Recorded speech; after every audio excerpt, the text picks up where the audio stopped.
नमस्कार दोस्तों, बात करते हैं यस बैंक लिमिटेड की 23.51 का स्टॉक है और आज स्टॉक में 1% ये गिरावट देखने को मिली। दो बहुत बड़ी खबरें हैं। फंड रेजिंग को लेकर के भी यस बैंक ने क्लैरिफाई कर दिया है। दूसरी बड़ी खबर है कि यस बैंक रीस्ट्रक्चरिंग को फॉलो कर रहा है।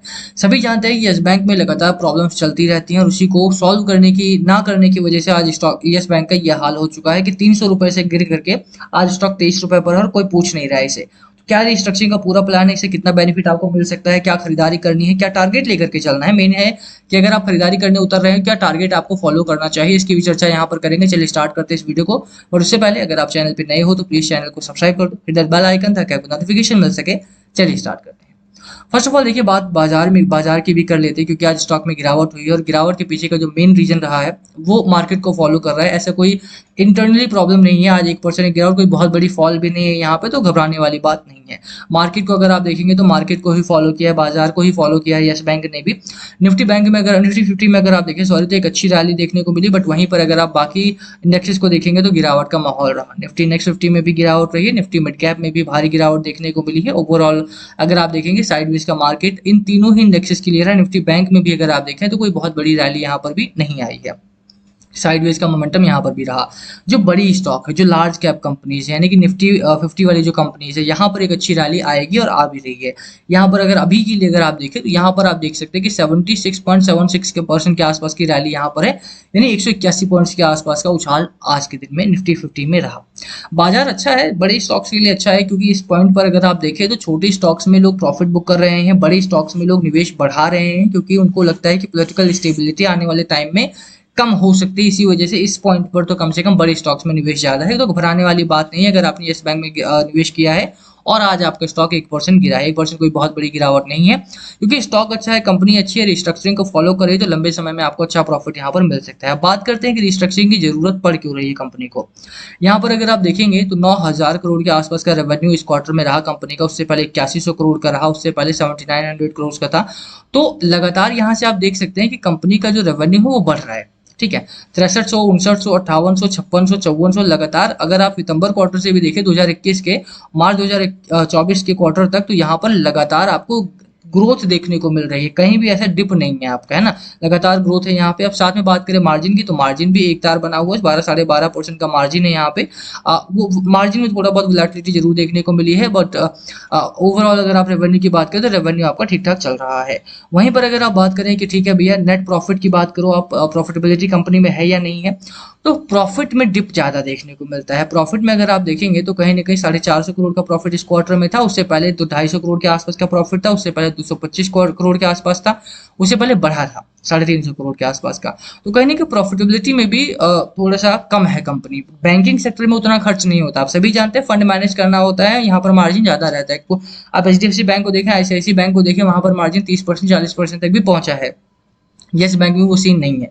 आप छोटे बैंक्स को भी देखेंगे वहां पर भी मार्जिन ठीक ठाक रहता है, बट यहाँ पर मार्जिन कम है। रीजन क्या है कि कंपनी के ऊपर कर्ज बहुत ज्यादा है, उसका इंटरेस्ट पेमेंट बहुत करना पड़ता है, इसलिए इनके पास पैसा प्रॉफिट के लिए नहीं बच रहा है और ये बड़ी प्रॉब्लम है। और इसी वजह से कंपनी जो है वो रिस्ट्रक्चरिंग में जा रही है, पैसा कहाँ बचाया जा सके और कैसे कर्ज को कम किया जा सके।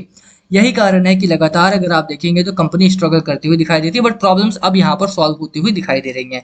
कंपनी का जो प्रमोटर्स का प्लेज था वो जीरो हो चुका है। कंपनी के ऊपर जो प्रमोटर्स की तरफ से जो गिरवी रखे हुए शेयर थे वो जीरो हो चुके हैं, यानी कि कंपनी के जो अपने शेयर थे वो कर्ज जो था वो खत्म हो चुका है। जो नॉन डेट क्रिएटिंग एसेट्स थे वो ज्यादा है इनके ऊपर। अभी के लिए अगर आप देखें तो 40% की डिलीवरी है और यहाँ से अगर आप बात करें 37% डिलीवरी आपका वीकली भी है, यानी कि जो भी माल खरीदा जा रहा है वो रखा जा रहा है। लंबे समय के लिए खरीदारी यहाँ पर बढ़ी है। मैं कहना क्या चाहता हूँ हम उसकी बात कर लेते हैं। देखिए यहाँ पर प्रमोटर की शेयर होल्डिंग की बात करें तो प्रमोटर की शेयर होल्डिंग कोई नहीं यहाँ पे। अभी के लिए अगर आप देखेंगे तो यहाँ पे आईसीआईसी बैंक से लेकर के एसबीआई का, लाइफ इंश्योरेंस का, एचडीएफसी बैंक का एक बड़ा रोल है यहाँ पर, बड़ा हिस्सेदारी यहाँ पर है। 24%, 4%, 2.5%, 2.8%। ये और एक और इम्पोर्टेंट चीज की जो आईसीआईसीआई बैंक है, इन्होंने अपनी शेयर होल्डिंग को बढ़ाया है। स्टेट बैंक ऑफ इंडिया ने भी अपनी शेयर होल्डिंग को इस कंपनी में बढ़ाया है, 24% के करीब, 20% के करीब थे, इनके भी 24% के करीब में किया गया है। तो एसबीआई वगैरह भी यहाँ पर स्टॉक को बाय कर रहे हैं, लंबे समय के लिए बाय किया जा रहा है। अब वो बाइंग इस तरह से नहीं हो रही कि डायरेक्टली बाय किया जा रहा हो, यहाँ पर प्रमोटर्स कोई भी नहीं है, आप देख सकते हैं सीधे तौर पर। जैसे मैंने कहा प्रमोटर यहाँ कोई नहीं है, छोटी कंपनी है, तो इस तरह की चीजें होती है। कंपनी ने कर्ज बहुत ले रखा था और एसबीआई से, एलआईसी से, एचडीएफसी से, आईसीआईसीआई बैंक से कर्ज ले रखा था और इन्होंने कर्ज को ही, डेट को ही इक्विटी में कन्वर्ट कर लिया है। इसी वजह से इनका जो कर्ज है वो कम है, हो चुका है इस समय पे। और यहाँ पर अगर आप देखेंगे तो इनका जो डेट था वो इक्विटी में कन्वर्ट हो चुका है। जैसा मैंने बताया, एसबीआई ने शेयर होल्डिंग को बढ़ाया है और साथ में आईसीआईसीआई बैंक ने भी अपनी शेयर होल्डिंग को यहाँ पर बढ़ाया है, जो कि एक पॉजिटिव चीज मानी जा सकती है। दूसरी चीज अगर आप बात करें खबरों की, तो खबरें भी बहुत अच्छी है। यहाँ पे खबरों पर लेकर के चलता हूँ मैं आपको। यस बैंक ने ले ऑफ किया है, 500 लोगों को यहाँ पर निकाला है। 500 एम्प्लॉयज के लिए अच्छी बात नहीं है ये, बट हाँ कंपनी के लिए, बैंक के तौर पे अगर आप देखेंगे तो ये उनके लिए बहुत ही पॉजिटिव चीज होने वाली है। बैंक लगातार स्ट्रगल कर रहा था अपने फाइनेंसिस को मैनेज करने के लिए और इसी बीच इन्होंने ये खबर दी कि भैया हम 500 एम्प्लॉयज को निकाल रहे हैं, क्योंकि खर्चा बहुत हो रहा था इनका और बहुत सारी ब्रांचेज ऐसी थी जहां पर कस्टमर बेस उतना नहीं था, बट बहुत ज्यादा पैसा उसको मैनेज करने में और उसके एम्प्लॉयज को सैलरी वगैरह देने में जा रहा था। इसी वजह से बैंक ने कंफर्म किया its effort to enhance operation efficiency through optimising its workforce in our pursuit to be a nimble future ready organisation, leaner, faster, customer centric and operationally efficient. We periodically conduct a comprehensive review of our operation और workforce optimisation. Simple भाषा में मैं आपको समझाऊं तो ये कहना चाह रहे हैं कि भैया हमने उन लोगों को निकाल दिया है जो लोग काम नहीं करते थे, और हम चाह रहे हैं कि फ्यूचर में हम ऐसी ऑर्गेनाइजेशन बन करके निकलें जो फास्टर काम करे, कस्टमर के लिए काम करें और अपने जो वर्क फोर्स हो हमारे पास वो बेहतर तरीके से काम कर सके। इसी कारणवश इन्होंने 500 लोगों को निकाला है। इससे कंपनी को फायदा है, एम्प्लॉयज के लिए नुकसान है। तो जिस तरह से आप इन्वेस्टर के तौर पे अगर आप देखना चाहते हैं तो इन्वेस्टर के तौर पे आपको यहाँ पर फायदा ही देखने को मिलेगा यहाँ पे, ठीक है। अब बात करें दूसरी खबर की, तो पिछले ही दिनों खबर आई थी कि जो यस बैंक है आपका, वो फंड रेजिंग करना चाहता है, फंड रेज करना चाहता है। तो भैया फंड रेजिंग को लेकर के कंपनी ने, बोर्ड मीट ने मना कर दिया है कि यहाँ पर अभी कोई फंड रेज नहीं होगा। अगस्त में ये देखा जाएगा कि फंड रेज किस तरह से किया जाए। Yes Bank said that its board of director will meet Friday 23 अगस्त को यहाँ पर मीट करेंगे दोबारा से to consider raising funds by issuing debt security through various modes. यहाँ पर इंडियन और फॉरेन करेंसी में हो सकता है डेट आपका, not limited to non convertible debenture, ऐसा नहीं कि एनसीडी के ही थ्रू किया जाएगा, बॉन्ड्स के थ्रू भी किया जा सकता है या मीडियम टर्म नोट के थ्रू भी किया जा सकता है या फिर इक्विटी भी इशू की जा सकती है। Yes bank is a full service commercial bank providing a complete range of product, service and technology driven digital offerings catering to retail MSME as well as corporate clients।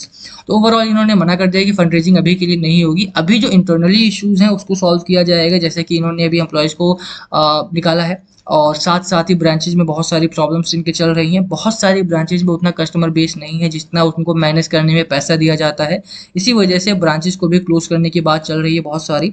वो एक बड़ी खबर होगी अगर ऐसा होता है तो। अभी के लिए चार्ट की बात की जाए, चार्ट आपका मोस्टली साइड वेज का चार्ट बना हुआ है, तो यहाँ पर अगर आप खरीदारी करने उतर रहे हैं तो शॉर्ट टर्म में बहुत ज्यादा प्रॉफिट की उम्मीद ना करें। हालांकि लॉन्गर टर्म में इसके जो पर्सपेक्टिव है वो बहुत अच्छे हैं, कंपनी आपको अच्छा प्रॉफिट दे सकती है। बट शॉर्टर टर्म फ्रेम में अगर आप चाहें, आप सोच रहे हैं कि 50 रुपये हो जाएगा, 60 रुपये हो जाएगा, तो आई वुड से कि आप बहुत ही ज्यादा डिसअपॉइंट होने वाले हैं।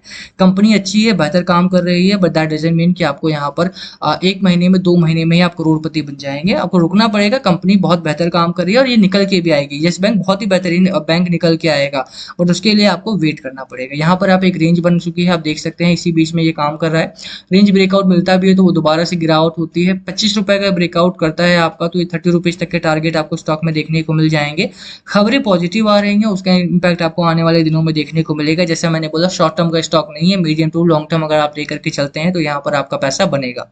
शॉर्ट टर्म के लिए अगर आप सोच रहे हैं तो शॉर्ट टर्म में मेरी राय रहेगी कि आप यहाँ पर निवेश ना करें, क्योंकि शॉर्ट टर्म में आपको कुछ मिलेगा नहीं, आप बोर होकर के निकल जाएंगे। लॉन्गर टर्म में आपको ये कंपनी अच्छा देगी। इस तरह के बहुत सारे ब्लैक हॉर्सेस मार्केट में है, जैसे वोडाफोन आइडिया है, वो लंबे समय में आपको अच्छा प्रॉफिट देगा क्योंकि बड़ी कंपनी है। येस बैंक आपको अच्छा प्रॉफिट देगी क्योंकि बड़ा बैंक और बैंक बंद नहीं होने वाला है। यही कारण है कि लगातार अगर आप देखेंगे तो एफआईआई भी अपनी शेयर होल्डिंग को बढ़ा रहे हैं और जो डीआईआई है, एसबीआई जैसे हो गया, आईसीआईसीआई हो गया, ये म्यूचुअल फंड हो गए, उन लोग अपनी शेयर होल्डिंग को बढ़ा रहे हैं लगातार, क्योंकि लंबे समय के लिए प्ले करना है आपको शॉर्ट टर्म नहीं सोचना है। शॉर्ट टर्म सोचेंगे तो आपको यहाँ पर ज्यादा पैसा नहीं बनेगा।